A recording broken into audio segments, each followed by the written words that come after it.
You remember the smell of your grandmother's kitchen, the exact warmth of it, the color of the curtains, the sound of something frying in a pan you never saw but somehow know was black and well worn.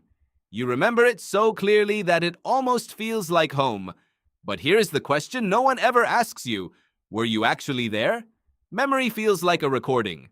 You think of it like a video file stored somewhere inside your skull, ready to play back whenever you need it. Accurate, faithful, yours. But that is not what memory is. Not even close. Memory is not a recording. It is a reconstruction. And every single time you remember something, you are not playing it back.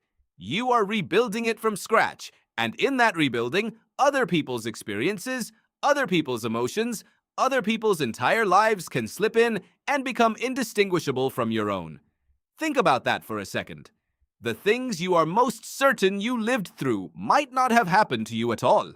In the 1970s, a psychologist named Elizabeth Loftus began running a series of experiments that would change how science understood the human mind. Her work was elegant and disturbing. She showed participants footage of car accidents, then asked them questions using different words.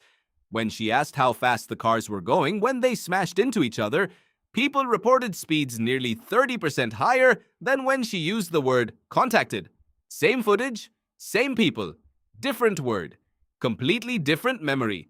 Loftus had discovered that memory does not resist suggestion. It absorbs it. It updates itself around language, around emotion, around whoever is in the room when you are remembering. Your brain is not a hard drive. It is a living document. Every time you open it, you risk editing it. But Loftus was only the beginning. In the 1990s, she took things further. She and her team implanted entirely false memories into adult subjects, convincing them they had been lost in a shopping mall as children, an event that never happened. A quarter of the participants not only accepted the false memory, but began to elaborate on it, adding details, adding feelings, adding the texture of lived experience to something that was pure fiction. They cried. They laughed. They thanked her for helping them remember, and she had to tell them the truth. That truth is this: your brain cannot always tell the difference between something that happened to you and something that happened near you. Here is where it gets stranger. Psychologist Henry Roediger at Washington University in St. Louis has spent decades studying what researchers call the misinformation effect, the way post-event information bleeds backward into your original memory and quietly replaces the truth.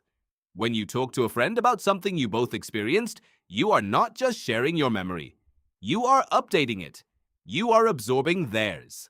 The next time you remember that event, the version you carry is a hybrid, a blend of what you saw and what they told you they saw, and your brain has already decided that distinction does not matter. You have been doing this your whole life. Every conversation about the past is a quiet negotiation where the memories trade pieces of themselves. And it does not stop with adults. Research by developmental psychologist Mark Howe at Lancaster University shows that even the memories you form in early childhood, the ones that feel most primal and most foundational, are among the most vulnerable to reconstruction. Young brains are not fully formed, they are deeply suggestible, they encode experience without the editorial filters adults develop, so when a parent tells a child a story about something the family did together, and the child did not fully understand it at the time, or was too young to even form a clear memory of it, that child often absorbs the story as memory, not as a story someone told them, as a real event they were inside. You may be carrying entire chapters of someone else's life as if they were your own. Think about your oldest memories, the ones you have told people, the ones that feel biographical. Now ask yourself, how many times have you heard those stories told by someone else? How many times did an aunt or a parent or an older sibling describe that day at the beach, that drive across town, that argument at the dinner table, and you listened, and something clicked inside you that said, yes, I remember that too? Because here is what neuroscience says. You were not remembering. You were encoding. You were taking their experience and pressing it into the shape of yours. The brain does this because it is efficient, not because it is broken. You live inside a social species. You evolved inside groups where sharing information was survival. Other people's experiences were useful data. Whether the tiger was spotted near the river was important, whether you saw it yourself or someone told you about it. Your ancestors who absorbed information quickly and filed it alongside personal experience were better prepared. They lived. They passed that tendency on to you. The blurring of self and collective memory is not a malfunction. It is an ancient feature, but it means the self you have constructed from your memories, the autobiography you carry, the story of who you are and where you came from, is collaborative in ways you cannot fully audit. There is a concept in psychology called source monitoring. It refers to your brain's ability to track where a memory came from. Did I see this, or was I told this? Did I do this, or did I imagine doing this? Did this happen to me or to someone I love? A healthy brain does source monitoring automatically, most of the time, well enough. But source monitoring is also one of the first things to break down under stress, under sleep deprivation, under strong emotion, under the simple passage of time. And the older a memory is, the more times you have retrieved it, the more unreliable the source tag becomes. Every retrieval rewrites, every retelling blurs the origin. And the more emotionally significant a memory is, the more you return to it, and the more it changes. This is not frightening, or it does not have to be, because what it means is that the self is not a fixed archive. It is a living story, co-written by everyone who has ever sat across from you and described a shared moment. You are not a solo author. You are a collaboration. The grandmother's kitchen you remember might be built from her description of it, your mother's description of it, a photograph on someone's wall, and 3 seconds of actually standing inside it when you were 4 years old. But it is yours now. You made it. You carried it. You returned to it.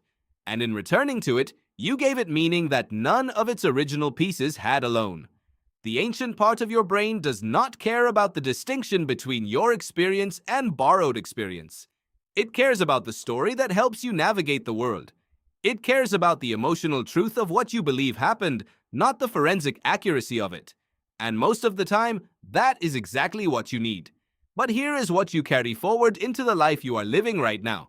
Every memory you revisit is being quietly rewritten. The argument you are still holding, the moment you cannot let go of, the version of yourself you built your identity around. All of it is more flexible, more porous, more shared than it feels. Which means it is also more changeable. You are not trapped inside a fixed past. You are inside a living one. Tonight, when something triggers a memory and you feel absolutely certain about what you experienced, remember this. Certainty is not accuracy. Confidence is not truth. The memory that feels most like you may have started as someone else entirely, and the grandmother's kitchen you have been carrying your whole life, with its smell and its warmth and that black pan you never saw but somehow know, might be the most real thing you have ever felt that never happened to you at all.